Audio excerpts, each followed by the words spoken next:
Tony Stark एक अरबपति उद्योगपति और प्रतिभाशाली आविष्कारक हैं जो एक प्रमुख हथियार निर्माता स्टार्क इंडस्ट्रीज के सीईओ हैं। वह एक प्लेबॉय और वुमनाइजर भी है और उसे अपनी कंपनी चलाने या अपनी तकनीक का अच्छे उपयोग करने की तुलना में पार्टी करने और मौज मस्ती करने में अधिक रुचि है। एक दिन स्टार्क इंडस्ट्रीज की नई जेरिको मिसाइल का प्रदर्शन करने के लिए टोनी अपने दोस्त और सैन्य संपर्क लेफ्टिनेंट कर्नल जेम्स रोड्स के साथ अफगानिस्तान में है। प्रदर्शन के बाद उनके काफिले पर 10 रिंग्स नामक आतंकवादी समूह द्वारा घात लगाकर हमला किया जाता है।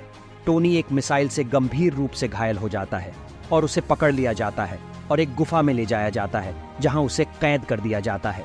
10 रिंग्स के नेता रजा समूह के लिए जेरिको मिसाइल बनाने के बदले में टोनी को आजादी की पेशकश करते हैं। हालांकि टोनी और उनके साथी बंदी हो यिनसेन का मानना है कि रजा अपनी बात नहीं रखेंगे।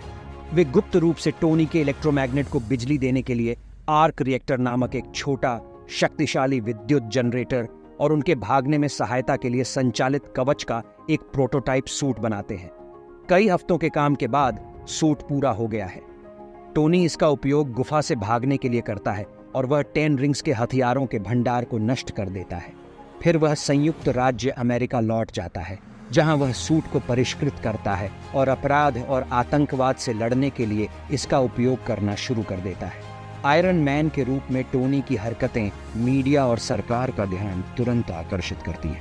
सरकार मुकदमे का नियंत्रण अपने हाथ में लेना चाहती है, लेकिन टोनी इनकार कर देता है। उनका मानना है कि सूट इतना शक्तिशाली है कि इसे कोई भी नियंत्रित नहीं कर सकता है और वह इसका इस्तेमाल दुनिया को उन लोगों से बचाने के लिए करना चाहता है जो इसका इस्तेमाल बुराई के लिए करेंगे। इस बीच टोनी के दोस्त और बिजनेस पार्टनर ओबदियाह स्टेन गुप्त रूप से स्टार्क इंडस्ट्रीज पर कब्जा करने की साजिश रच रहे हैं। स्टेन जानता है कि टोनी उसके सीने में लगे छर्रे से मर रहा है और उसका मानना है कि टोनी के मरने के बाद वह कंपनी का नियंत्रण अपने हाथ में ले लेगा। स्टेन ने टोनी की आर्क रिएक्टर तकनीक को चुराने से शुरुआत की। फिर वह इस तकनीक का उपयोग आयरन मोंगर नामक एक शक्तिशाली कवच सूट बनाने के लिए करता है। आयरन मोंगर आयरन मैन के सूट से भी अधिक शक्तिशाली है और स्टेन इसका उपयोग टोनी पर हमला करने और स्टार्क इंडस्ट्रीज पर कब्जा करने के लिए करता है। टोनी आयरन मोंगर से हार जाता है, लेकिन वह भागने में सफल हो जाता है।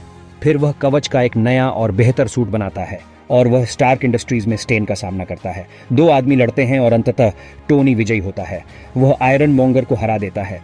लड़ाई के बाद टोनी ने आयरन मैन के रूप में अपनी पहचान दुनिया के सामने प्रकट की। उन्होंने यह भी घोषणा की कि वह अपनी तकनीक का उपयोग लोगों की मदद करने के लिए करेंगे, न कि उन्हें चोट पहुंचाने के लिए। टोनी स्टार्क आखिरकार वह नायक बन गया जो उसे बनना था। आयरन मैन का संदेश यह है कि सबसे दोषपूर्ण लोग भी नायक बन सकते हैं। टोनी स्टार्क एक आत्मकेंद्रित प्लेबॉय है जो दुनिया को बचाने की तुलना में पार्टी करने में अधिक रुचि रखता है। हालांकि वह न्याय की प्रबल भावना के साथ एक प्रतिभाशाली आविष्कारक भी है।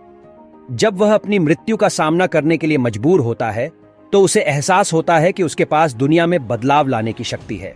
वह लोगों की मदद करने के लिए अपनी तकनीक का उपयोग करना चुनता है और वह एक सच्चा हीरो बन जाता है।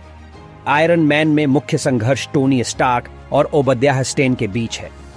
स्टेन एक भ्रष्ट व्यवसायी है जो चाहता है उसे पाने के लिए कुछ भी करने को तैयार है। वह टोनी को एक खतरे के रूप में देखता है और वह स्टार्क इंडस्ट्रीज पर कब्जा करने की साजिश रचता है। दूसरी ओर टोनी एक अनिच्छुक नायक है जो दुनिया में अपनी जगह खोजने की कोशिश कर रहा है।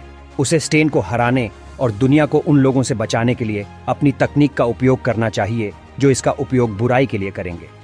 आयरन मैन का अंत सुखद है। टोनी स्टार्क को अंततः जीवन में अपना उद्देश्य मिल गया है। वह हीरो बन गया है जो उसे बनना चाहिए था और वह लोगों की मदद करने के लिए अपनी तकनीक का उपयोग करने के लिए दृढ़ संकल्पित है। उसने अपनी शक्ति के साथ अधिक जिम्मेदार होना भी सीखा है और वह इसे अच्छे के लिए उपयोग करने के लिए प्रतिबद्ध है।